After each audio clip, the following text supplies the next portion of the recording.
From the earliest First Nations peoples to waves of global immigrants, Canada has grown into one of the most multicultural nations on Earth. While these cultural convergences sometimes sparked conflict, they more often led to understanding, cooperation, and the formation of a collective national identity. But how exactly did this nation evolve, from ancient Indigenous roots to a modern global democracy? The story begins some 16,000 years ago, when humans first crossed the Bering Land Bridge from eastern Siberia into North America. As ice sheets melted and sea levels rose, the bridge disappeared, isolating the Americas from the rest of the world. These early peoples moved southward, populating the land that would one day become Canada. Over millennia, they developed rich, diverse societies and spoke numerous First Nations languages. In the east, the Algonquian and Iroquoian peoples flourished, stretching from Hudson Bay to the Atlantic coast. The Central Plains were home to Cree-speaking nomads who followed the bison herds, while in the west, the Salishan and Na-Dene peoples relied on salmon-rich rivers and cedar forests. Far to the north, the Inuit thrived across the Arctic, from Alaska to Greenland, while most of the Americas date their European contact to Columbus in 1492. Canada holds a unique distinction. Nearly 500 years earlier, Norse explorers, led by Leif Erikson, sailed westward from Greenland and established the first European settlement in the Americas at L'Anse aux Meadows in Newfoundland. Although short-lived, this Norse presence marked the first known contact between Europeans and Indigenous North Americans. It wasn't until 1497 that another European laid eyes on Canada, John Cabot, Giovanni Caboto, sailing under the English flag. Over the next few decades, explorers from England, France, Spain, and Portugal made sporadic voyages, but permanent settlements were rare.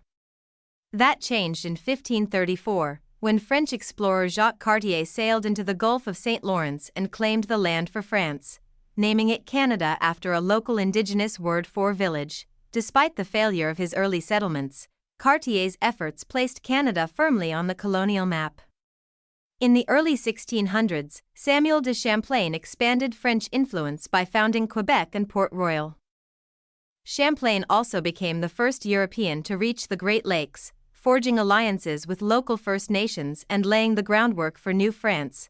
By the mid-1600s, the population of New France was still modest, just a few thousand settlers. Meanwhile, the English staked their own claims. In 1583, they established control over St. John's, Newfoundland. In 1670, they founded the Hudson's Bay Company, creating trading posts across the north to rival French fur traders. As a result, North America became divided into two colonial spheres, French and British, each vying for dominance. This rivalry culminated in a series of wars. The most consequential, the French and Indian War, part of the global 7 Years' War, broke out in 1754. After early French victories, the tide turned. The fall of Quebec in 1759 and the surrender of New France in 1763 marked a decisive British victory. France ceded all mainland North American territory, and Canada officially passed. Under British control, in the aftermath, Britain sought to maintain peace with both the French-speaking population and First Nations. They allowed the French to retain their language, religion, and legal traditions, a legacy still present in Quebec today. Meanwhile, tensions brewed in the southern colonies. The American Revolution broke out in 1775. Though some Canadians sympathized, most remained loyal to Britain. The Americans launched a failed invasion of Quebec, and Canada became a British stronghold throughout the war. After the war's end in 1783, the newly formed United States established its borders, and tens of thousands of Loyalists fled north, founding new settlements and even entire provinces, like New Brunswick. In 1791, Quebec was divided into Upper and Lower Canada, English and French-speaking regions, respectively. On the west coast, British explorer James Cook visited Vancouver Island in 1778, paving the way for trade with First Nations and later expeditions by George Vancouver and Alexander Mackenzie, who opened overland routes to the Pacific. As the 19th century dawned, tensions flared again. The War of 1812 saw U.S. forces invade British Canada, but with little lasting effect. Borders remained unchanged, and the U.S. Canada boundary became the longest undefended border in the world. In 1837, rebellions in Upper and Lower Canada erupted over lack of democratic governance. Though crushed, these uprisings prompted Britain to merge the two colonies and introduce reforms that laid the foundation for self-government. By the 1860s, Canadian leaders began discussing full unification. On July 1, 1867, the Dominion of Canada was born, with Ottawa as its capital. Over time, the remaining colonies joined the Confederation, and a transcontinental railway was completed in 1885, symbolizing national unity, but unity wasn't shared by all. The Métis people, led by Louis Riel, resisted encroachment on their lands, sparking the Red River and Northwest rebellions. Although both were suppressed, these events highlighted ongoing struggles for Indigenous rights. As the 20th century began, Canada matured into a prosperous nation. The Klondike Gold Rush and Western expansion spurred migration, though often at the expense of Indigenous peoples. Assimilation policies like the residential school system caused long-lasting harm.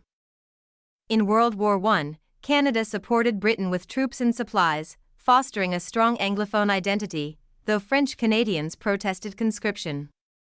Between the wars, Canada advanced politically and socially, but suffered through the Great Depression. World War II further unified the nation. Canada again served as a major ally and even housed Britain's gold reserves during the darkest days of the war. Post-war, the country embraced a welfare state and welcomed Newfoundland as its 10th province in 1949. In the Cold War era, Canada joined NATO and NORAD, forging deeper ties with the U.S. While internal tensions like Quebec separatism arose, the country remained intact. The adoption of the maple leaf flag in 1965 and the Constitution Act of 1982 marked the final steps toward full sovereignty, though Canada retained the British monarch as its symbolic head of state. Today, Canada stands as a peaceful, diverse, and democratic nation built through centuries of struggle, cooperation, and resilience. From its Indigenous roots to global immigration waves, Canada's story is one of unity through difference, and strength through shared purpose. Canada, the second-largest country on Earth, spans roughly 3.8 million square miles and stretches across 6 time zones.